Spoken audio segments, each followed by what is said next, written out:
Sud Radio, 19h-20h, les vraies voix de l'emploi. On est ravis de vous accueillir comme tous les mardis avec Nicolas Leroy qui est le DRH de Fiducial et du cabinet Ficoba. Bonsoir, comment ça va? Ça va bien, Cécile. Nicolas, en tout cas, merci d'être avec nous. On va vous parler de l'emploi des seniors dans un monde du travail en constante évolution où l'innovation et la jeunesse sont souvent érigées en normes. Les seniors peinent souvent encore à trouver leur juste place. Pourtant, leur expérience, leur stabilité, leur savoir-faire constituent des atouts majeurs dans l'entreprise à l'heure du vieillissement démographique. La question de l'emploi des seniors de plus de 50 ans devient cruciale tant que l'équilibre économique et que la cohésion sociale sont là. En tout cas, on vous souhaite la bienvenue. C'est les vraies voix de l'emploi. On est ensemble jusqu'à 20h. Les vraies voix Sud Radio. Alors pourquoi le marché du travail peine à valoriser ses profils expérimentés? Quels freins subsistent du côté des employeurs? Et surtout, quelles pistes existent-ils pour redonner leur place aux seniors dans l'emploi? On a 3 invités. Éric Chevet, vice-président de la Confédération des PME et négociateur de la CPME. Bonsoir. Bonsoir. Nathalie Bazir, qui est secrétaire confédérale de la CGT, membre de la délégation CGT lors des négociations sur l'emploi des seniors l'année dernière. Bonsoir.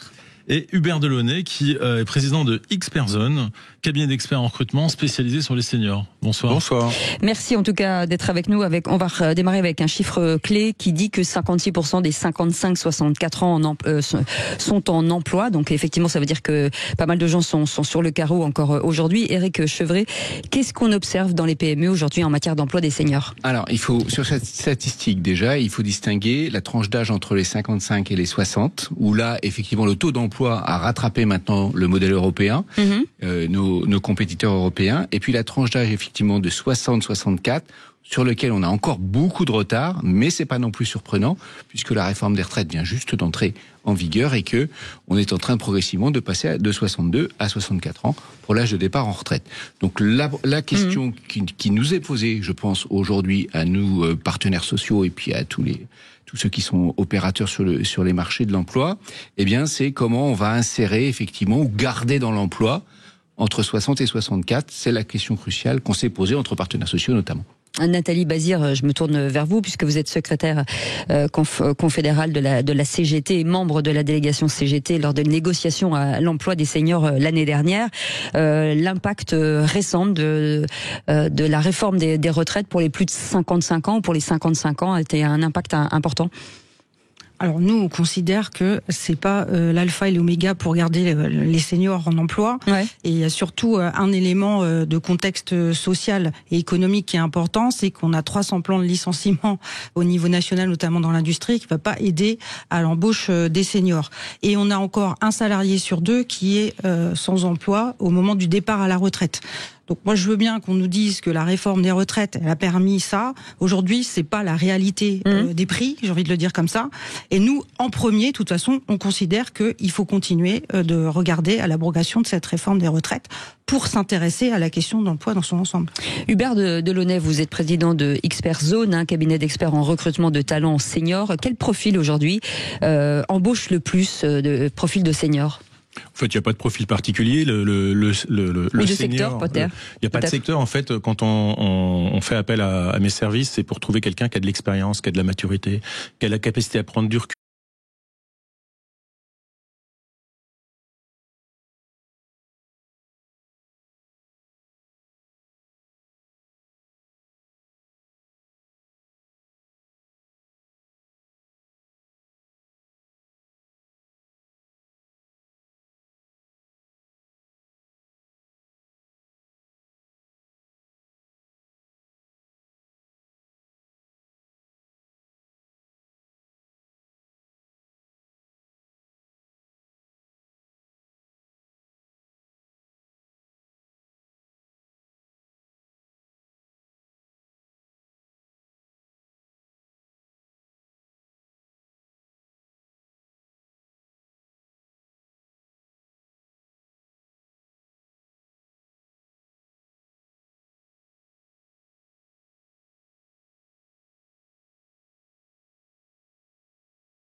Sud Radio, 19h-20h, les vraies voix de l'emploi. Les vraies voix de l'emploi ce soir avec Nicolas Leroy sur les seniors, avec nos invités passionnants ce soir, et aussi Éric Chevet qui est avec nous, vice-président de la Confédération des PME en charge des affaires sociales, spécialiste des fins de carrière et négociateur à la CPME au conclave des retraites. C'est un titre long mais il fallait le dire. Nathalie Bazir, secrétaire confédérale de la CGT, membre de la délégation CGT lors des négociations aussi sur l'emploi des seniors l'année dernière, et puis Hubert Delaunay qui est avec nous, président de Expert Zone, cabinet d'experts en recrutement de talents seniors. Et je le disais en lançant la pub il y a quelques instants, à quel moment la précarité commence pour un senior aujourd'hui ? J'ai envie de dire que déjà, je redis, la réforme des retraites telle qu'elle est mise en place aujourd'hui, de toute façon, elle accélère la précarité. Je veux bien entendre que il y a plein de solutions, il y a plein de dispositifs, il y a plein de choses qui ont été mises en place. Les solutions qui sont proposées aujourd'hui par le patronat, et si on parle notamment du CDI senior, qui a fait l'objet de la négociation, c'est plutôt plus de cadeaux nouveaux pour le patronat, des exonérations supplémentaires. Pour nos auditeurs qui nous écoutent, ils consistent en quoi ? Qu'est-ce qui vous gêne et qu'est-ce qu'on propose et qu'est-ce qui vous gêne ? Nous, on considère aujourd'hui que c'est une fausse bonne idée. D'accord. On aime bien cette expression-là parce que là, c'est vrai. Parce qu'on a le sentiment qu'effectivement, on va proposer aux seniors de pouvoir trouver un travail. Sauf que c'est aussi l'occasion pour ceux qui l'ont perdu d'en récupérer un, mais sans forcément revaloriser les savoir-faire, etc., prendre en compte les compétences déjà acquises. On repart à la base. Et qui plus est, je redis, avec des nouveaux cadeaux pour le patronat. Pourquoi on est opposé. Et puis, sur les effets d'aubaine, j'ai envie de dire, aujourd'hui, on est passé de 50 000 à 75 000 inscrits chez les salariés de plus de 62 ans. France Travail, c'est les chiffres de l'INSEE, c'est pas ceux de la CGT. On a volé 2 ans de vie aux salariés. Et puis, il y a un élément qui n'est pas pris en compte et qui a été très difficile à mettre en œuvre dans la négociation. Je me tourne vers Monsieur Chevet, mais il va pas me contredire, je pense. C'est le moment de se dire comment on aménage les fins de carrière. Parce que je veux bien les 62, 64, etc. Vous savez que nous, on est pour la retraite à 60 ans. Qu'est-ce qu'on fait à partir de 45, 50 ans ? Qu'est-ce qu'on propose à un couvreur ? Qu'est-ce qu'on propose à une aide à domicile ?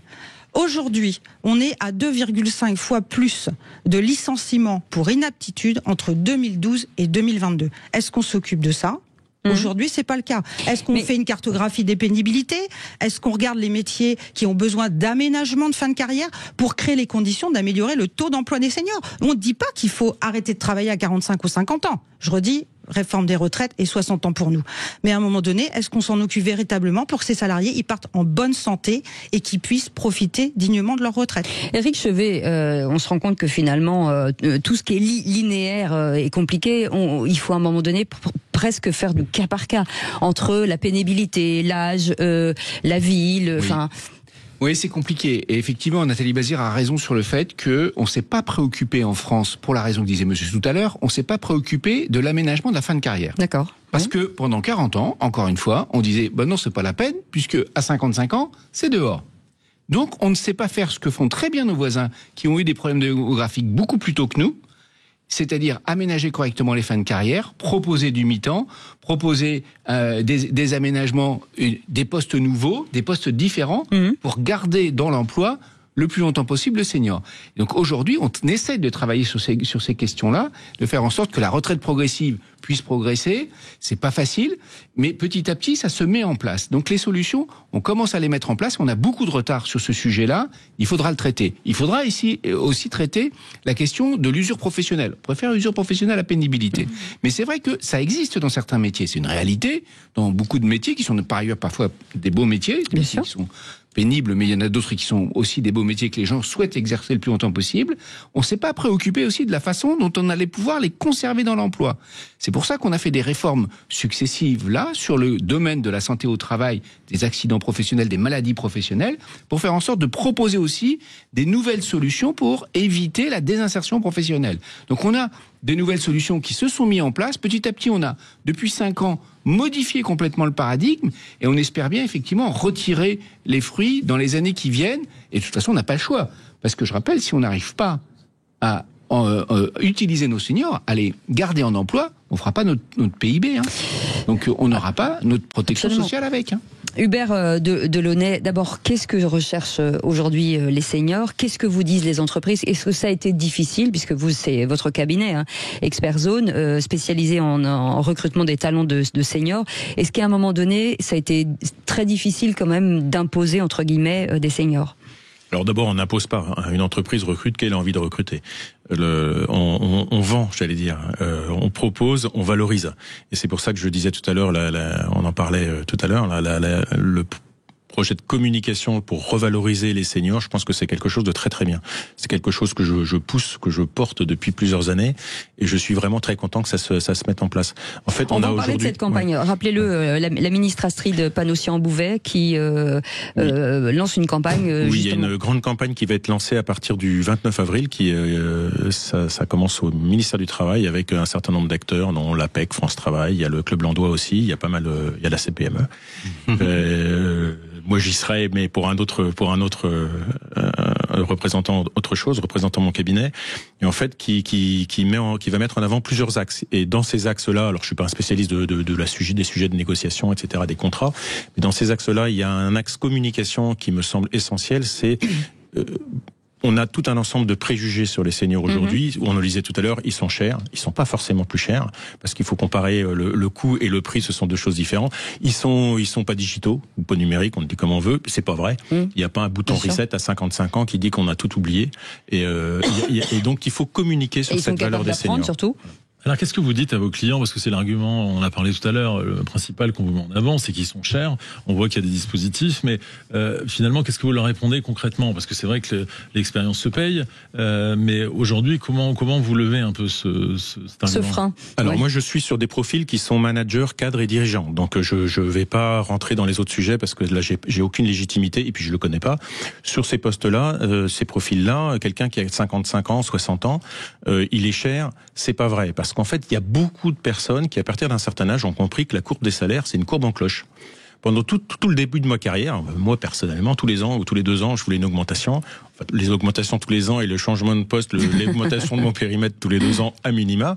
Et en fait, on est en croissance de carrière. À partir d'un certain âge, on a financé sa maison si on a acheté une maison ou son appartement. On a payé les études de ses enfants si on a des enfants qu'on a voulu aider. Donc finalement, il y a beaucoup de seniors qui sont, et sans les dévaloriser, qui sont prêts à revoir leur rémunération et ils l'assument. C'est pas une contrainte. J'étais à une valeur 100 et on me propose 70. Il y a beaucoup de seniors et il y en a vraiment beaucoup. Et c'est très important de le dire, qui sont prêts à revoir leur rémunération. Pourquoi? Parce que d'abord ils cherchent du boulot, ils veulent un boulot, ils veulent rester utiles, ils ont plein de choses à apporter, ils sont au maximum de leurs compétences et puis n'ont pas les mêmes besoins financiers. Dans la carrière d'un cadre, il y a une question aussi d'ego sur le salaire. À partir d'un certain âge, la notion d'ego, elle disparaît. Honnêtement, moi, à 59 ans, j'ai un ego très fort, mais pas là-dessus, pas sur mon salaire. Je le positionne plus au même endroit. Le travail à partir d'un certain âge, ça devient un plaisir, une occupation, quelque chose de se dire qu'on se remet en question aussi, puisque la société se renouvelle et est en mutation. Mais voilà, tout à fait. Alors, on disait tout à l'heure le transfert de compétences. C'est génial le transfert de compétences, mais un senior ne sert pas qu'à ça. Il a des compétences et il apporte des compétences. Donc en plus, il va pouvoir les transférer et puis il va permettre de stabiliser une organisation. Quand on est une organisation, ou souvent dans les entreprises, c'est une organisation pyramidale comme dans la société, on recrute beaucoup de jeunes, mettre des seniors au milieu des jeunes, ça stabilise. Ça permet de développer une vision à long terme en fait, et c'est ce qui nous manque assez souvent en fait. Et c'est ce qu'il faut dire tout à l'heure, parce que vous disiez que c'est sur la retraite à 60 ans, c'est valable essentiellement sur les métiers pénibles. Aujourd'hui, moi, les cadres que je rencontre, ils ont souvent envie, alors peut-être pas full-time, mais ils ont plutôt envie de continuer, s'ils le pouvaient. Alors non, la retraite à 60 ans, nous on la revendique pour toutes et tous. Pas uniquement et surtout pas pour des départs anticipés. Les départs anticipés, d'ailleurs, dans certaines branches professionnelles, ils sont négociés à 55 voire moins. Par contre, je vais quand même rebondir sur ce qui vient d'être dit. Moi, je veux bien qu'on dise qu'on travaille parce qu'on a le plaisir de travailler, on continue à travailler. La réalité, c'est aussi que encore trop de salariés peuvent pas prétendre à une retraite à taux plein et qui restent au travail aussi, surtout pour ça. Bien sûr. La deuxième chose, c'est que nous, on a dit à un moment donné que encore une fois, effectivement, s'intéresser aux seniors, c'est aussi s'intéresser à leur cas à eux, mais de manière collective. Tout à l'heure, vous parliez de la question individuelle. Chacun peut aller frapper à la porte de son responsable d'entreprise ou de son directeur pour négocier des choses individuellement. Nous, on dit qu'il faut négocier collectivement, notamment, puisque vous parliez de transfert, je ne vais pas dire de compétences, mais de savoir-faire. Nous, c'est essentiel pour nous, avec des éléments sur notamment le tutorat. Mais je pense qu'à un moment donné, il va falloir se poser les bonnes questions. On a fait des campagnes sur les questions industrielles. Ça a été le ministre de l'Industrie, il y a eu des grandes campagnes de publicité, etc. Où est-ce qu'on a procuré plus d'embauches à un moment? Pas du tout. La preuve, je vous l'ai dit tout à l'heure, 300 plans de licenciement. Donc il n'y a rien qui contraint aujourd'hui les entreprises à embaucher des seniors et dans les conditions dans lesquelles nous on souhaite, c'est-à-dire avec un salaire à sa juste valeur. Encore une fois, on peut pas dire qu'un salarié a une expérience, que c'est un salarié expérimenté. D'ailleurs, nous on l'avait dit comme ça à la négociation. On voulait pas parler d'emploi senior, de salarié expérimenté. Donc à un moment, est-ce qu'on dit qu'il doit servir l'entreprise et comment il sert l'entreprise et comment lui il n'est pas le perdant? Et c'est ça la problématique, l'issue de ces négociations malheureusement de l'année dernière. On en parlera dans un instant puisqu'on va faire de nouveau une petite pause. Excusez-nous, c'est la loi de la radio. On revient dans un instant sur ces vraies voies de l'emploi sur les seniors. À tout de suite. Sud Radio. Sud Radio. Parlons vrai. Parlons vrai. Sud Radio. Parlons vrai. Sud Radio, 19h-20h, les vraies voies de l'emploi. Les vraies voies de l'emploi sur les seniors. Éric Chevet est avec nous, vice-président de la Confédération des PME, et puis Nathalie Bazir, secrétaire confédérale de la CGT, et puis Hubert Delaunay, président de Expert Zone, cabinet d'experts en recrutement et en talent. Hubert Delaunay, quoi qu'on en dise, quoi qu'on veuille en tout cas, aujourd'hui une entreprise sans expertise, sans senior, ne peut pas avancer très loin en tout cas. C'est-à-dire que il faut que ces gens soient pris en compte et qu'on comprenne bien la valeur et mettre des choses en place pour que, quelle que soit l'entreprise, quelle que soit la taille de l'entreprise, parce que c'est là aussi que le bas blesse, on puisse aujourd'hui embaucher des seniors. Alors on a besoin des seniors comme on a besoin des jeunes. En fait, on a besoin de tout le monde. C'est la notion d'intergénérationnel qui est importante. Non, mais les jeunes c'est acquis, alors que les seniors ça ne l'est pas. Mais on peut pas se passer des seniors. Pourquoi ? Parce qu'ils vont apporter cette vision longue, ils vont apporter cette capacité à anticiper. Ils ont déjà vécu beaucoup de choses. On nous parle d'inflation. Là, il y avait une grande déclaration d'un patron de grande chaîne de distribution qui disait on en a pour 10 ans. Nous, l'inflation, on l'a connu. Ma première voiture, c'était 14% de taux d'intérêt. Et on n'est pas mort. On a survécu, on a réussi à avancer, on a créé des entreprises, on a créé des emplois, on a développé l'économie avec l'inflation. On a une guerre en Ukraine actuellement à notre pied. Nous, on a connu les SS-20 d'un côté et les Pershing de l'autre, pour ceux qui s'en souviennent, pour les plus vieux, plus anciens. Donc tout ce qui se passe aujourd'hui, finalement, ce sont des choses qu'on a connues. Donc si on nous écarte, nous les seniors de l'entreprise, on s'écarte de l'expérience qui permet de construire. Est-ce que finalement le défaut, Nathalie Bazir, c'est de ne pas avoir formé tous ces gens tout au long de leur vie, mais avec on en parlait hors antenne, mais avec des vraies formations intéressantes en tout cas, qui aboutissent à quelque chose. Ce qu'on a surtout porté, nous, c'est que à un moment donné, on peut pas s'intéresser à l'emploi des plus de 50 ans sans s'en intéresser dès le départ. C'est pour ça que tout à l'heure, je parlais de cartographie des pénibilités. Ça a intégré la question de la formation professionnelle et aussi la question de l'aménagement de fin de carrière. Et du coup, ces négociations collectives dont je parlais tout à l'heure, elles sont intéressantes dans ce sens-là parce qu'elles intègrent la question de la reconversion, elles intègrent la question de la formation pro, et que c'est-à-dire que quand on rentre dans un métier, vous parliez de filière, mais sur les branches professionnelles, je ne parle pas de changer d'entreprise, parce que ça, c'est vrai qu'il y a 50 ans, je ne changeais pas d'entreprise, maintenant on change d'entreprise. Mais dans une branche professionnelle, on sait qu'à partir de 45 ans, on va pouvoir avoir un entretien tous les ans. D'évaluation Pas que d'évaluation, pour aussi dire ce qu'on aimerait. Je redis, on est aide à domicile, on aimerait changer, etc. Évaluation dans les deux sens. Dans les deux sens, mais à la demande du salarié aussi. Voilà. Qu'on puisse dire, j'ai envie de faire du tutorat, est-ce que ça va être prévu dans mon métier ? Voilà, dans mon métier, je veux dire. Comment on s'intéresse au métier, pas uniquement à l'emploi, et donc du coup qu'on n'oppose pas. Je veux bien qu'on dise, on a besoin des seniors, mais on a besoin de tout le monde. Alors, et puis sur la question d'aménagement de carrière, puisque Monsieur Delaunay s'intéresse à la question des cadres, ce sont les premiers salariés qui demandent à avoir des aménagements de fin de carrière à partir de 55 ans. C'est les statistiques qui le disent. Par contre, évidemment, les couvreurs, je redis, les plombiers, etc., dans les TPE, vous faites bien de le dire, c'est un vrai sujet. C'est pour ça qu'on parle de négo dans les branches professionnelles, parce que ça intéressera l'ensemble des entreprises, quelle que soit leur taille. Et donc, chaque salarié pourra se dire, oui, je veux bien travailler plus tard, dans la limite du raisonnable, pour pouvoir partir en bonne santé. Mais qu'est-ce que l'entreprise va me proposer? Qu'est-ce que le patronat va me proposer? Donc la question effectivement de la formation professionnelle, de la reconversion, c'est essentiel dans ce cadre-là. Et Éric Chevet, est-ce que les PME, en l'occurrence, sont armées? Alors, c'est compliqué. Le monde de la formation professionnelle en France est compliqué. Il est trop compliqué. Il faut qu'on le retravaille. On a déjà mis quelques éléments sur le métier, mais on doit aller plus loin. C'est d'ailleurs pour ça qu'il devrait y avoir dans peu de temps une initiative de la ministre pour obliger les partenaires sociaux à travailler sur cette question des reconversions professionnelles, des transitions professionnelles. Pourquoi? Parce qu'effectivement, c'est vrai. Vous pouvez pas espérer garder un senior jusqu'à la fin de sa carrière quand vous êtes, par exemple, sur un métier extrêmement pénible. Par exemple, je pense à un carreleur, par exemple, qui est à genoux toute la journée. Évidemment, passé 45 ans, ça va devenir compliqué. Et donc, il faut anticiper. C'est pour ça que nous avons créé dans l'accord senior une visite de mi-carrière, médicale de mi-carrière, qui va permettre de faire un point médical aussi sur la situation du salarié. Et dans le même temps, nous prévoyons un entretien spécifique à 360 degrés pour lui permettre de lui dire, écoute, dans ton état de santé, peut-être que tu peux continuer dans ton métier par ailleurs que tu peux bien apprécier, mais tu vas pas pouvoir le faire jusqu'à la fin de ta carrière. Donc, il faut penser dès maintenant à la reconversion, la transition, soit dans un nouveau métier dans l'entreprise, soit sur une façon de faire différemment, soit peut-être dans un autre poste dans l'entreprise, soit à l'extérieur de l'entreprise. C'est pour ça que nous avons mis en place ce double dispositif, visite médicale, entretien de mi-carrière.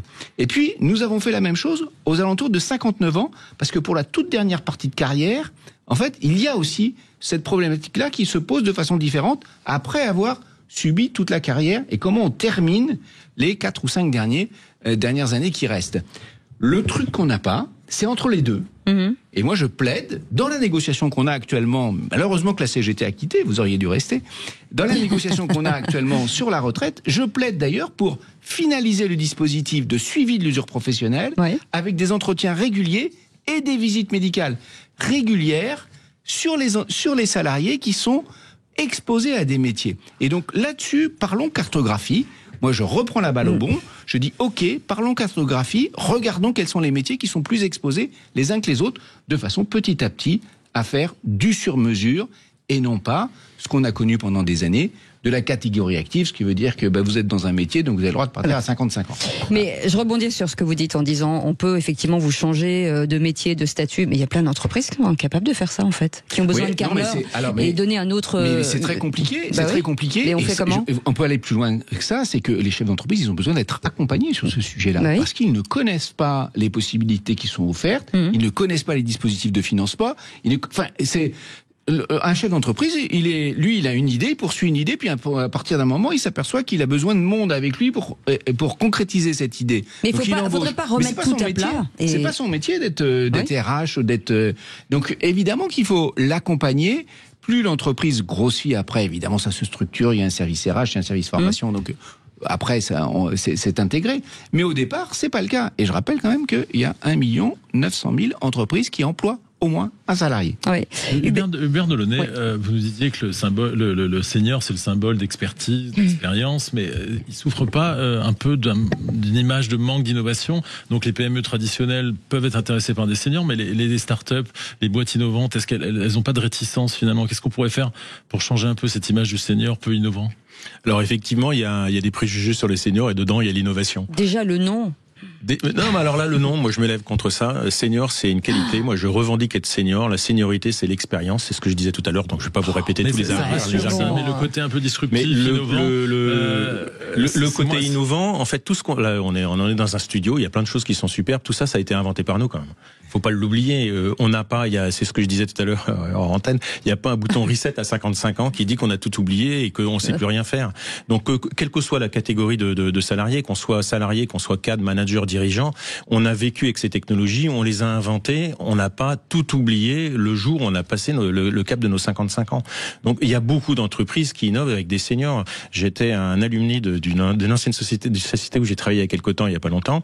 Je discutais avec quelqu'un qui a 54 ans et qui s'occupe de développer l'IA dans son entreprise à 54 ans. Alors je vais vous raconter une anecdote. Je dis pas qu'ils innovent pas, c'est juste que dans les startups, ils ont peur de s'afficher, ils veulent avoir des gens de moins de 30 ans, ça fait plus dynamique. Et il faut bouger les lignes. Est-ce que ça, on pourrait pas le bouger? C'est un peu une image. Mais ça bouge en fait, parce que les startups, elles ont besoin de fonds. Pour avoir des fonds, on a des investisseurs. Les investisseurs, ils ont besoin d'avoir une vision à long terme. Et pour avoir une vision à long terme, la plupart du temps, ils font appel à un senior. Donc, ils demandent aux startups de se staffer avec, alors ça peut être des senior advisors qu'on va mettre un peu plus haut, mais c'est aussi souvent sur des postes un peu critiques, qui peuvent être des postes de direction générale. Il y avait un très bel article ce matin dans un journal que je citerai pas, sur la nécessité, la capacité à des entreprises, l'intelligence des entreprises qui savent se staffer avec des seniors. Et c'est vrai que apporter de l'expérience, que ce soit sur la partie commerciale. Quand on a 25 ans, on a beau être très bon, on n'a pas encore le réseau commercial. Sur la partie marketing, on n'a pas pu tout développer. Sur la partie finance, il faut quand même un peu de bouteille pour aller piloter une croissance, aller faire une levée de fonds. Donc les jeunes, c'est super. Et je le dis franchement, mais on a besoin aussi de la seniorité. Et pour toutes ces startups, on le voit bien, celles qui réussissent, c'est celles qui ont réussi à intégrer de la seniorité et une capacité à voir loin. Et ben voilà, c'est très belle transition, je vous remercie, puisque je voulais revenir sur le multigénérationnel dans un instant. On fait une petite pause, on revient dans quelques instants. Vous bougez pas, prenez un petit café ou un petit verre d'eau plutôt à cette heure-ci. Allez, à tout de suite. Sud Radio, votre attention est notre plus belle récompense. J'adore Sud Radio dans la mesure où là au moins on peut s'exprimer en direct et donner notre avis. Sud Radio, parlons vrai. Sud Radio, 19h-20h, les vraies voix de l'emploi. Et sur ces sujets des vraies voies de l'emploi, on pourrait en parler pendant des heures. Il y a tellement de choses à dire. Éric Chevet est avec nous, vice-président de la Confédération des PME, Nathalie Bazir, secrétaire confédérale de la CGT, et Hubert Delaunay, président de Expert Zone, cabinet d'experts en recrutement de talents seniors. La communication, et vous l'avez dit tout à l'heure, Hubert Delaunay, ça doit forcément passer par la communication, la pédagogie, et peut-être aussi par le fait de séparer, d'arrêter de séparer les jeunes et les plus âgés, et de ne parler peut-être que d'expertise sur un trait commun, par exemple. Mais tout à fait. En fait, à partir d'un certain âge, on a acquis de l'expertise. On a fait plein de choses. Quand on n'en a pas encore fait, pas encore d'expertise parce qu'on est jeune, on a la fougue de l'envie d'avancer qu'on a peut-être pu quand on a mon âge, en tout cas. Quoique j'ai encore envie de faire beaucoup de choses. Mais donc, en alliant les deux, on crée de la réussite. Et on parlait d'innovation tout à l'heure. C'est souvent un mix entre un jeune et un senior qui va permettre l'innovation. J'ai en tête une entreprise qui s'occupe de jeunes, qui a été créée il y a 7-8 ans, et c'était un jeune de 26 ans avec un senior de 55 ans. Ça a été un très très gros succès. Je ne sais pas si j'ai le droit de nommer l'entreprise bien ici. Sûr, oui, ça s'appelle StaffMe. Oui. Amaury Desverlanges qui avait créé ça avec quelqu'un de beaucoup plus jeune. Et c'est cette mixité entre l'expérience et la fougue et des idées nouvelles en fait.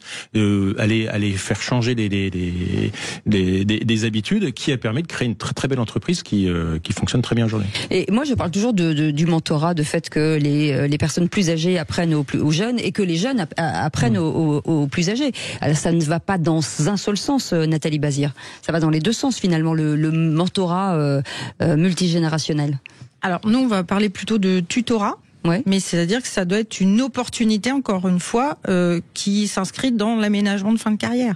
Tout à l'heure, on disait, mais ils veulent pas rester, ou ils savent pas comment maintenir, enfin les entreprises ne savent pas comment maintenir les seniors dans l'emploi. Et je redis, salariés expérimentés, ça a tout son sens. Oui, bien sûr. Pas d'expertise, mais vraiment expérimenté. C'est-à-dire qu'ils sont en capacité de former des jeunes qui arrivent dans l'entreprise, plus ou moins jeunes aussi. Et ça permet aussi de donner une visibilité de ce que ça peut être la fin de carrière dans ce cadre-là. Et ça ne dévalorise pas non plus en termes de rémunération le salarié, parce que ça c'est important. Parce que depuis tout à l'heure, on parle pas de ça. On parle pas du fait qu'il y a quand même un certain nombre de salariés de plus de 50 ans qui perdent leur job, pas parce qu'ils ont décidé, parce qu'il y a des licenciements, donc il y a aussi stop à l'hémorragie à un moment donné, il va falloir se le dire quand même tous et tous ensemble, on va pouvoir trouver tout ce qu'on veut, tout mettre sur la table. Mais quand on considère que quelqu'un qui a perdu son job dans une grosse entreprise comme une plus petite, parce que malheureusement, là, ce qui est en train de se passer, il y a aussi les TPE et les PME qui vont subir des casses de l'emploi. Pourquoi à chaque fois on remet le salarié comme s'il reprenait le boulot à l'âge de 25 ans. On prend rien en compte et on lui propose assez souvent des métiers aussi dévalorisants, je le dis comme ça, mais qui sont pas adaptés à son expérience. À leur carrière, c'est ça. Voilà, Qu'est-ce que vous proposez comme dispositif ou comme moyen même coercitif pour justement encourager les entreprises à recruter à nouveau des seniors ? Déjà, je redis, c'est que on essaye de contrôler un peu tous ces licenciements, mais là, je parle vraiment pour embaucher. J'ai bien compris, mais sauf que vous mettez la question depuis le départ sur les questions individuelles. Nous, on est sur les questions collectives. C'est comment on crée les conditions que dans ce pays, on embauche des travailleurs et des travailleuses qui soient utiles pour l'économie de la France. Donc qu'on réindustrialise, qu'on regarde ce qui se passe dans les services publics, ce qui aujourd'hui n'est pas le cas. Donc on est en train, je redis, de créer l'hémorragie, et donc on peut pas s'intéresser à une catégorie de salariés en particulier. Par contre, sur les seniors, je l'ai dit tout à l'heure, la question de la formation professionnelle, la question du tutorat, l'aménagement des fins de carrière, du temps partiel aidé, ça c'est pas possible dans la négociation non plus. Donc il y a des dispositifs, nous, qu'on veut mettre en place, et il y a des choses qui se mettent pas aujourd'hui. Et puis, du contraignant pour les entreprises. Des quotas, par exemple? Du contraignant. Dans la lettre de cadrage, on avait obligation d'embauche de seniors de 5% par an. D'accord. C'était la lettre de cadrage de la ministre dans la première négociation. Ça, encore une fois, est-ce qu'on prend ça pour des effets d'annonce, ou est-ce qu'on se dit que il faut, à côté de ça, un dispositif contraignant pour les entreprises. Nous, on y ajoutait à ça le fait qu'il y ait une pénalité de 1% de la masse salariale par an pour les entreprises qui ne respectaient pas cet objectif-là. Ça n'a pas été fait. La réaction de Hubert Delaunay ou d'Éric Chevet, peut-être sur le sujet, ce quota. Les mesures coercitives, ça n'a jamais marché et ça va pas fonctionner de nouveau. Enfin, je veux dire, on n'est plus à l'époque du Gosplan de l'économie soviétique. Rester un peu raisonnable. On va pas obliger les entreprises à embaucher tel type de salariés. Comment on les encourage concrètement? Je pense que on les encourage. Nous, on a fait une proposition, par exemple, tout à l'heure, je vous l'ai expliqué, qui consiste à dire, voilà, vous embauchez un senior, on vous aide pour le payer et vous avez des économies de charge derrière. Donc voilà, ça c'est. Et puis on peut pas nous reprocher que ça pallie à l'emploi, puisque si vous n'avez pas d'embauche de senior, vous n'avez pas d'aide. Donc pas de quota, de représentativité. Vous pouvez pas. Il y a un moment, vous pouvez pas avoir des quotas sur la question de l'égalité femmes-hommes. Vous avez des quotas après. Aussi sur la diversité, vous vous trouvez avec des quotas sur l'intergénérationnel. Enfin, vous pouvez pas gérer une entreprise comme ça. C'est juste impossible. Il y a un moment, il faut quand même regarder les choses en face. Donc ça ne marchera pas, de notre point de vue, avec des mesures coercitives. Ça marchera avec des mesures incitatives et avec un changement d'état d'esprit, effectivement. Et donc la communication est très importante. La formation aussi, je rejoins par contre là sur le point de la formation, c'est très important. On voit très très bien dans l'accès à la formation dans les entreprises, c'est que passé 55 ans, les gens se forment de moins en moins et jusqu'à ne plus se former du tout. Or, alors s'ils ont la chance de rester dans l'entreprise, ça pose pas trop de problèmes parce qu'ils arrivent à tirer avec leur expérience. En revanche, on voit très très bien aussi que les seniors qui sont sur le marché de l'emploi, qui font des formations pour retrouver des emplois, ceux-là retrouvent beaucoup plus vite. Donc la formation, ça marche, y compris en fin de carrière. Ça c'est important, il faut que ça revienne aussi dans notre périmètre. Hubert Delaunay. Alors je suis complètement d'accord sur les formations, c'est extrêmement important de donner des bonnes formations. Il y a plein de formations aujourd'hui, enfin quand on regarde Quand on voit des CV toute la journée, non, la qualité des formations. Quand je vois des CV toute la journée, je vois des formations. Je caricaturais tout à l'heure en disant les formations macramé, mais c'est un peu dur de dire ça, mais il y a beaucoup de formations qui servent strictement à rien. Et je pense qu'il y a de l'ordre à faire. Moi, je suis aussi effectivement contre les contraintes, et ça, c'est à titre personnel. Moi, mes enfants, si je les contraignais trop quand ils étaient petits, ils faisaient pas grand-chose. Je les ai plutôt incités, je leur ai appris à faire les choses. Et quand, à force de leur apprendre à faire les choses, finalement, ils ont fait des choses qui sont bien. Et s'ils m'écoutent, ils peuvent être fiers de ce qu'ils font aujourd'hui. Et je pense qu'il y a des aides à mettre en place. On aide aujourd'hui les jeunes à rentrer sur le monde du travail avec les apprentissages, avec tout un ensemble de mesures. Et je suis complètement d'accord avec Éric Chevet, c'est qu'il faut mettre en place des outils pour aider sur les fins de carrière aussi. On sait qu'on a des difficultés sur l'entrée en carrière, on a des difficultés sur les fins de carrière. Incitons les entreprises à s'intéresser aux seniors, et pas que les grosses entreprises. Il y a plein de petites entreprises qui seraient ravies de faire appel à ces seniors, mais qui n'ont pas les moyens. Donc si on leur met des contraintes trop importantes, elles vont juste pas pouvoir se développer, pas pouvoir embaucher. Donc il y a d'autres formes de travail que le CDI qu'on nous rabâche depuis 50 ans.